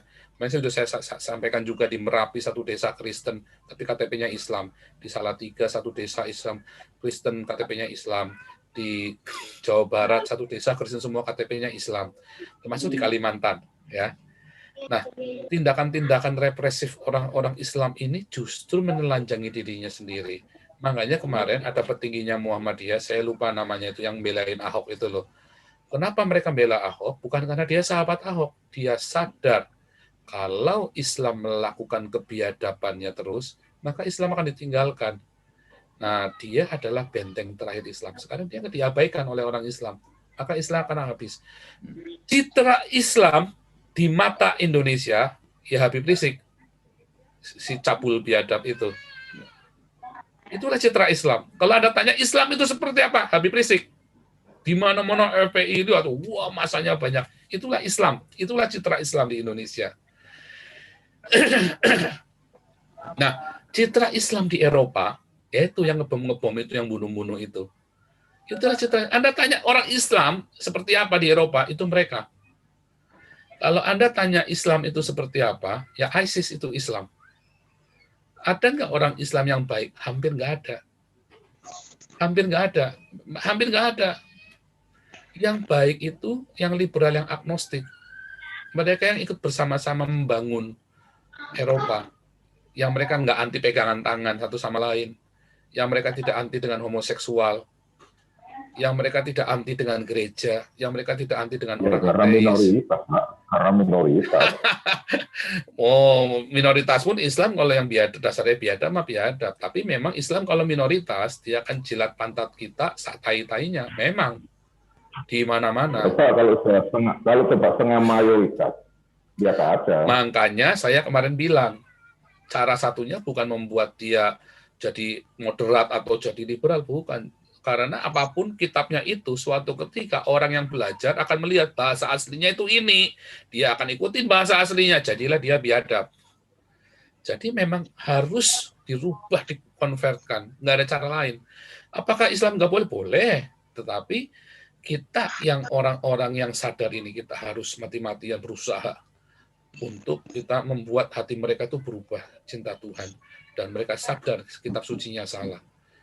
Makanya saya nggak pernah berapologia membenarkan Alkitab Kristen dengan Al-Quran mereka. Saya nggak mau nyontoin mereka, oh ada kebenaran juga ya di Al-Quran. Saya nggak mau contohin. Tidak ada kebenaran dalam Al-Quran. Sama sekali nggak ada. Jangan pernah pakai buat referensi. Nah, itu masalahnya, Pak. Kelemahan dari apologet Islam, apologet Kristen di Indonesia, mereka suka ngutip-ngutip ayat Al-Quran buat benerin Alkitab. Oh, sudah jelas kitab hoax, dongeng kuncung. Kok masih dipakai-pakai? Nah, itu nanti mereka, banyak orang-orang Islam sendiri yang murtadin, masih nginjilin pakai Al-Quran. Makanya beberapa saya bilang, jangan Pak, nanti kamu akan terjebak dan kamu akan nggak ngerti. Kayak Pak KC kemarin dibantai sama grupnya Bamtri itu. Ditanya, Eli lama sabatani, dia nggak ngerti. Kenapa? Karena mereka belajarnya Al-Quran buat membenarkan Yesus. Makanya bilang, ayo, saya muridkan. Saya bilang. Tapi kan masalahnya orang-orang ini kan, nah itu tadi, makanya lihat ya cara saya berapologet. Makanya orang Islam takut sama saya. Nggak ada yang berani debat sama saya. Kenapa? Karena saya tegas, nggak kompromi. Dan mereka tahu orang-orang Kristen banyak yang kompromi, itu diputar-putar sama mereka, dilibas-libas. Kalau saya tegas, lurus. Nah, sama saya di Eropa pun, saya nggak pernah ngutip-ngutip ayat Al-Quran buat nginjili orang Islam. Mereka lagi cari Tuhan kok. Nah, sama makanya, balik lagi ya, tadi ya, kebangkitan, nanti Islam itu runtuh. Dan sampai satu titik yang seakan-akan Islam itu nggak mungkin bangkit lagi. Di Wahyu 13 sudah disebutkan, akan terluka sampai mati, sampai hampir mati. Ya, di dalam Wahyu 13. Nah,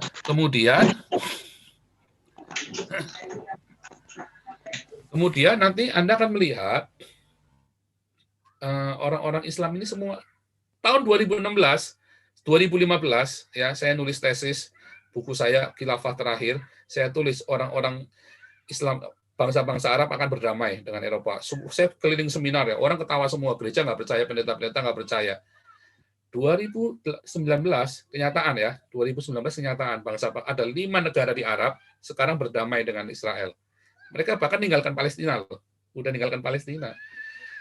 Lihat negara-negara yang anti Eropa, yang kemarin boikot Macron, ngajak perang salib, itu cuma negara-negara Islam yang melarat. Indonesia, Bangladesh, Pakistan, Malaysia, Turki, ya kan? Coba Arab, ada nggak boikot? Nggak ada. Oh itu isu percaya saya nggak ada. Di Abu Dhabi, di Qatar nggak ada semua, nggak ada boikot, nggak ada percaya saya. Lalu mereka semua bersahabat dengan Eropa kok. Mereka urusannya banyak dengan Eropa dan mereka tahu Eropa itu menghindari mereka dari masalah-masalah di Suriah. Tainya itu dibuang ke Eropa semua, Pak. Kalau nggak ada Eropa, tainya masuk ke Arab Saudi, Pak. Pak Pendeta, kalau kami istilahnya di Kabupaten Landak, boikot itu karena kami nggak mampu beli produk Prancis, Pak Pendeta. Makanya kemarin saya bilang, kalau mau beli aqua galon saja, beli botol aquanya di Loakan, isinya air refillan 5.000 perak di pinggir jalan. Aqua Danone itu loh kan produk Prancis itu, beli botolnya di Loakan. Terus ngisi airnya di pinggir jalan, refill, air filter isi ulang itu yang 5.000 perak, 1 galon. Nah, yang itu saja masih nggak bisa mau berlaku. Nah, itu kalau mau boikot Prancis, boikot kutang. Makanya orang Indonesia jangan pakai kutang, karena kutang dan itu syaratnya untuk dirikan pabrik air suling itu kan harus dari Prancis itu, Vitel itu. Iya. Ya. Filternya dari Prancis. Nah, terus ada lagi yang balik lagi ke Israel tadi. Nanti Israel akan mengalami masa jaya. Nah, kebangkitan Islam ya nanti harus melangkain Israel dulu. Mereka akan mengkhianati Israel. Lihat kan semua kan berdamai dengan Israel. Nanti mereka akan mengkhianati. Ketika saya bilang damai, tenang, damai, mereka akan khianati perjanjian dengan Israel. Dan Israel nanti akan kalang kabut, dikhianati sama mereka. Oh, izin bait suci, oh boleh bikin. Oh, Sinai, akses boleh Sinai. Sinai itu kan bukan di Sinai Mesir sekarang, bukan. Sinai itu ada di tanah Arab, di tanah Midian, ya, di daerah Saudi Arabia yang dekat Gurun Petra itu. Sinai itu ada di situ. Nah, boleh akses. Sekarang boleh diakses ya sekarang ya. Sekarang sudah boleh. Nanti tahun depan saya bikin rencana di summer tahun depan saya bikin tour ke Yerusalem. Saya akan bikin lokasi yang asli ya, semua geografi Alkitab yang asli, bukan yang turisme itu, bukan yang buat turis pariwisata, bukan yang asli ya. Saya akan tulis di sana. Saya lagi persiapan, saya lagi atur semuanya, saya lagi bikin riset pribadi di sana. Nah, kemudian Israel akan disiapkan, baru nanti Islam akan bangkit. Setelah mereka berhasil mengkhianati Israel, Islam akan bangkit dan buka susulan. Nah, tadi yang dibilang satu data semuanya digunakan itu bukan dari tadi ya seperti Rothschild, bukan dari Freemason, bukan. Sistem syariat Islam itu memungkinkan untuk berkuasa hanya 1-2 orang saja. Di dalam syariat Islam yang berkuasa itu cuma 1-2 orang. Islam itu tidak mengenal dewan kepemimpinan. Enggak ada dewan kepemimpinan. Islam itu one man show. Ya, di tangan 1 orang. Diktatorat. Islam itu diktator loh, 1 orang. Dan itu ciri khas antikris sistem New World Order itu seperti itu. Mereka punya teknologi, semua akan dipakai sama Islam. Ya, teknologi itu semuanya akan dipakai Islam. Microchip, nanti lebih canggih dari microchip, nanti bukan microchip lagi. Itu nanti semua akan dipakai oleh Islam. Ya, tanda-tanda itu. Dan itulah nanti kan kejadiannya. Jadi nanti memang Islam. Orang dulu nggak percaya saya bilang nanti negara-negara Arab akan berdamai dengan Israel. Karena itu sudah dinubuatkan di Alkitab. Dan nanti mereka akan mengkhianati Israel. 7 tahun Islam tiba-tiba bangkit selama 7 tahun. Dalam titik-titik habisnya itu, tiba-tiba akan bangkit. Dan dia akan berkuasa 7 tahun. Cuma 7 tahun saja. Hanya 7 tahun. Ya, kalau mau bilang teori konspirasi, memang virus corona asalnya dari Arab. Atau bukan hanya, Pak Pendeta, bukan hanya dikatakan Islam saja, itu kelompok antikris mungkin ya? Islam itu antikristus, Pak. Lahirnya Islam itu adalah antikristus. Islam kan menolak penyaliban dan menolak Yesus Kristus adalah juru selamat. Islam itu antikristus. Sudah jelas, Pak, Islam itu antikristus. Dan orang Kristen itu dianiaya di negara Islam. Itu jelas antikristus, Pak. Antikristus itu kerjanya menganiaya kita, Pak. Tidak ada orang Kristen hidup dengan damai di negara Islam sekalipun di Indonesia. Nggak ada. Terus kelompok-kelompok agama lain gimana kira-kira, Pendeta? Kalau ini kan kita seolah berhadapan face to face Islam dengan Kristen gitu ya. Iya, pada kenyataannya kan memang Islam adalah antitesis, ya kan? Kristen adalah antitesis dari kebiadaban Islam. Islam adalah antitesis dari ajaran agama kasih, dari ajaran kasih. Karena di dalam Islam dendam, ya, mendaka duka itu loh, mendaka duka yang kamu pukul maka saya pukul lebih keras lagi. Nah itu dalam Islam. Kalau Kristen, kalau kamu ditempelin kasih pipi yang satu, kasihi kayak orang Jerman tadi sudah dirampok begitu sama orang Islam, mereka masih tetap mengasihi, hebat, masih tetap mengasihi, coba, ajaib kan, masih tetap ditolong itu, dan mereka masih tetap taat sama, sekalipun banyak mereka ateis, karena mereka tahu kultur mereka nggak seperti itu, nggak biadab. Nah itu, jadi nanti akan terjadi seperti itu, Pak, di puncaknya antikristus muncul akan seperti itu, dan orang-orang Eropa yang tidak peduli dengan hal ini, mereka hanya berpikir, ya, Islam ini bodoh. Makanya balik lagi ya, siapa itu, Mark Rutte, Angela Merkel, si Presiden Macron, Emmanuel Macron, mereka itu bikin undang-undang yang memisahkan Islam radikal dengan Islam yang ingin menjadi orang Eropa. Tetapi hal itu yang tidak dipahami, dan itu justru akan menjadi bunuh diri bagi orang-orang Islam. Malah akan menjadi gelombang antipati. Orang Eropa itu baik sekali, ya. Dia itu kalau Anda masuk misalnya nih ya, Anda masuk mobilnya orang Eropa nih, ya. Dia nyegat di jalan. Dia akan nyampe, dia akan berhenti. Misalnya kita butuh tumpangan, orang Eropa pasti akan berhenti. Orang Eropa sangat ramah ya. Terus dia akan buka jendela sedikit. Ya, dia kan lihat dulu siapa ini, gitu kan. Terus dia kelihatan baik, apa lemah, apa dia kan buka jendela makin lebar. Tetapi begitu dia melakukan tindakan yang dianggap membahayakan, maka orang Eropa akan tutup rapat-rapat dan dia akan ambil senapannya. Jangan bilang orang Eropa takut ya. Sejarah perangnya itu orang Eropa dulu itu juga sadis. Dalam sejarah perangnya mereka, apalagi ketika kekristenan belum benar di sana ya, zamannya barbar itu kan, zamannya pra-Roma itu. Lihat perangnya, kalau nonton filmnya Barbarians itu, ngeri loh mereka itu. Kalau mereka habis gorok orang, kepalanya ditaruh, dijejer, nggak kalah biadabnya sama zaman Islam loh. Zaman nenek moyangnya Eropa pra-Kristen ya, pra-Kristen. Kemudian mereka jadi Kristen, perang salib itu, mereka kemudian muncul lagi kebiadabannya di zaman perang salib. Tapi setelah itu nggak ada lagi. Tetapi Hitler itu menunjukkan sisi iblis yang tersisa di dalam hati orang Eropa, yang itu terkuras habis. Sekarang mereka penuh dengan kasih, tetapi jangan kembalikan Eropa ke titik itu lagi. Ngeri, Pak. Perang Dunia I, Perang Dunia II, pemenangnya Eropa, Pak. Perang Dunia I, Perang Dunia II, dunia Arab, dunia Asia semua, kere semua, Pak. Pemenangnya tetap Eropa. Perang Dunia I, Perang Dunia II, pemenangnya Eropa. Perang Salib, pemenangnya Eropa. Dari dulu pemenangnya Eropa. Apa yang mau tersisa dari Islam? Nggak ada. Jadi mengerikan sekali. Jadi yang saya ngomong tadi itu bukan hoax ya.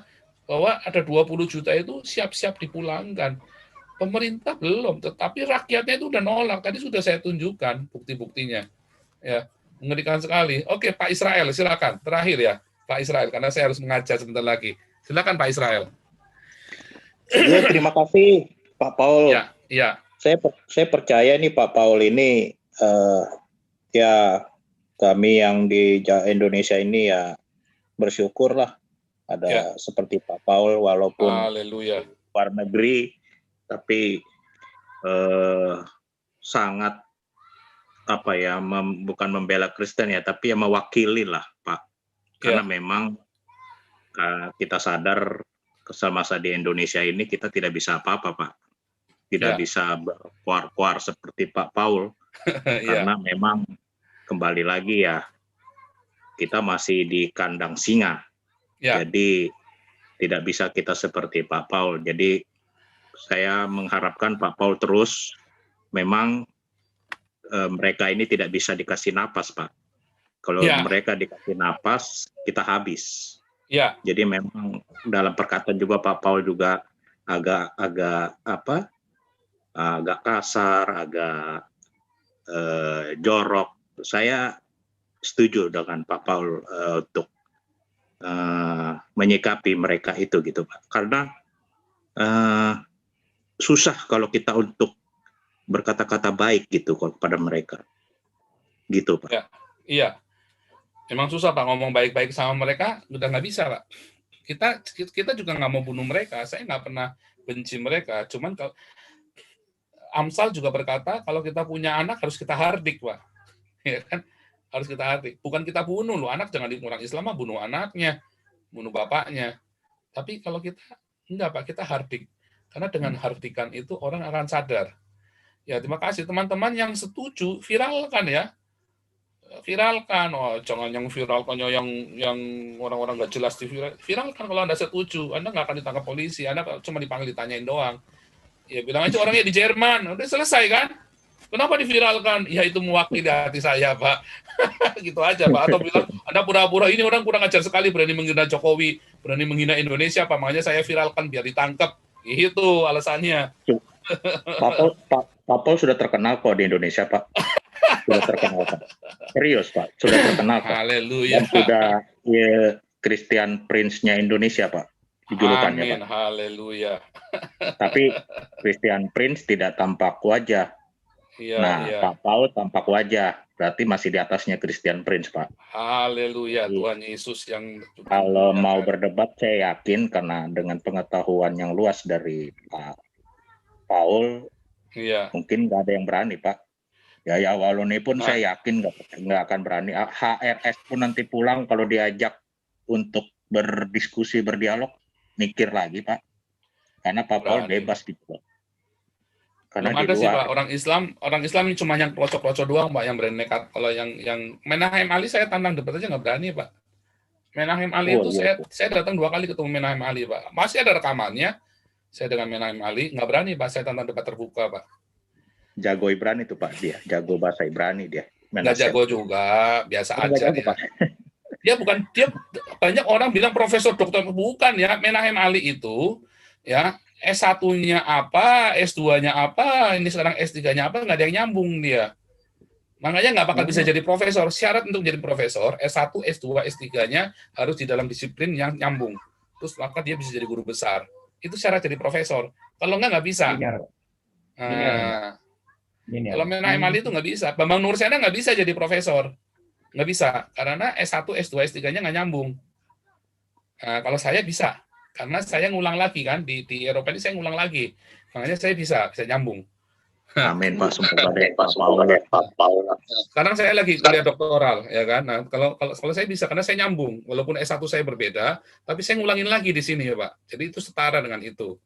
Makanya yang seperti itu orang-orang Indonesia banyak yang nggak ngerti. Profesor, doktor aja belum, saya kan udah pernah ketemu, belum doktor dia. Iya. Bohong dia. Tadi yang Pak Paul bilang Pak, mau tanya lagi tadi yang Pak Pendeta bilang memang yang Arab memang tidak ada Pak ya. Kalau saya lihat tidak ada yang menghujat atau mengapa ya. Kita aja ini ya Pak ya yang menghujat ya. Turki apalagi yang benar-benar tidak tahu diri juga sih kalau menurut saya Pak. Mereka juga banyak dibantu juga sama Eropa Pak itu. Oh banyak Turki. Pak. Oh Turki itu Turki itu nipu Pak, dia termasuknya nipu Pak, karena harusnya nggak bisa, harusnya Turki itu kemarin udah nggak dapat bantuan dari PBB, dia itu nipu PBB, tapi kan dia terus kemudian imigrannya kan ditendang semua ke Eropa,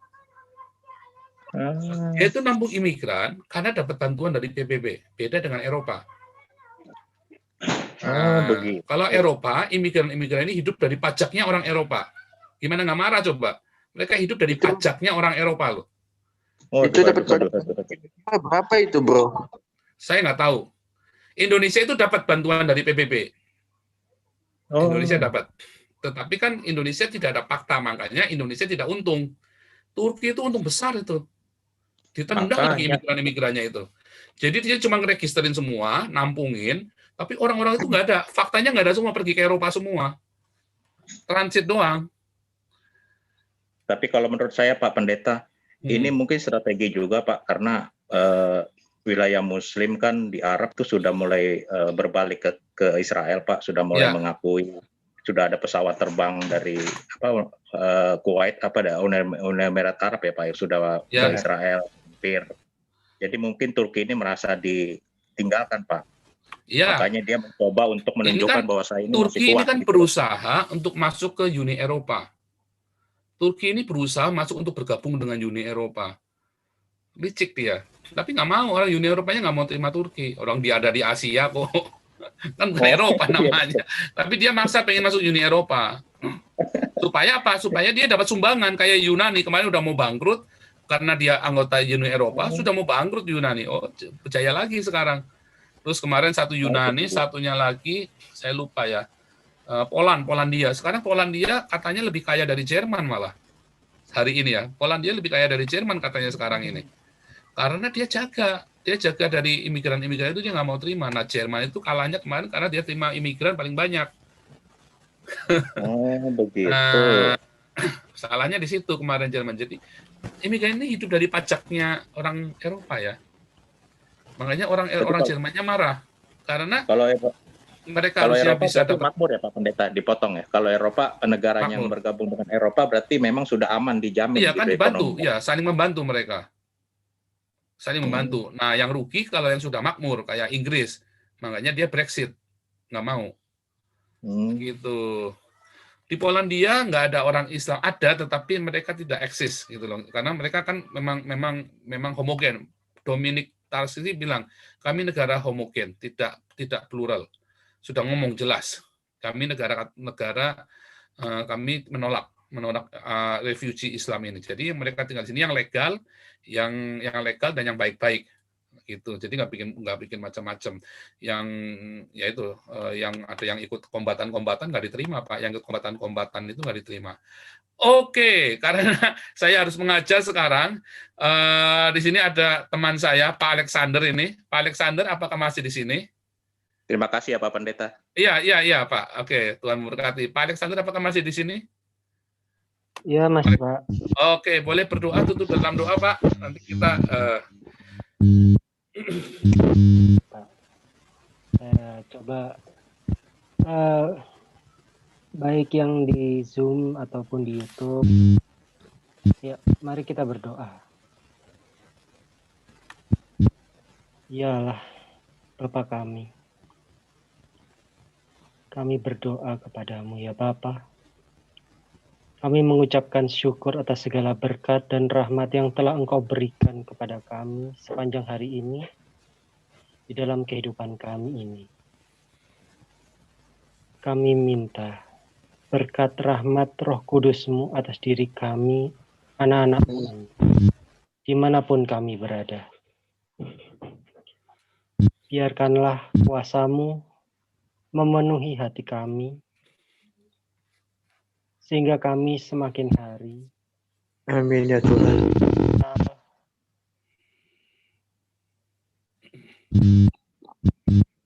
Hati-Mu ya Bapa. Ya Bapa, kami juga berdoa bagi mereka semua yang saat ini masih belum mengenal Engkau. Taruhkanlah Roh Kudus-Mu seperti Engkau menaruh Roh Kudus-Mu di dalam hati, jiwa, dan pikiran kami, sehingga mereka mengenal Engkau sama seperti kami semakin mengenal Engkau ya Bapa. Ya. Demi Yesus Kristus, Putra-Mu yang terkasih, kami berdoa kepadamu ya Bapa. Kami tahu dan percaya kepadamu bahwa Engkau akan selalu memberikan apapun yang kami minta. Apapun yang kami harapkan pasti akan Engkau kabulkan. Dan apapun yang kami inginkan di dalam hati, jiwa, dan pikiran kami pasti akan Engkau jadikan kenyataan dalam waktu yang sesingkat-singkatnya ya Bapa. Terima kasih ya Bapa. Amin. Amin. Kita terima berkat dari Tuhan Yesus. Ebareka Adonai. Wayis mereka Tuhan Yesus memberkati engkau dan menyinari engkau. Dan Yaer Adonai penau eleka wihuneka, Tuhan Yesus menyerang engkau dengan wajahnya dan memberikan engkau kasih karunia-Nya. Tuhan Yesus memberikan shalom untuk Indonesia dan memberikan lawatan untuk Indonesia, dan gereja-gereja terus hatinya dibuka, terjadi pertobatan bagi gereja-gereja dari mengumpulkan harta kekayaan dan membagikannya kepada orang-orang miskin yang membutuhkan di Indonesia. Di dalam nama Tuhan Yesus Kristus, amin. Haleluya. Shalom Indonesia.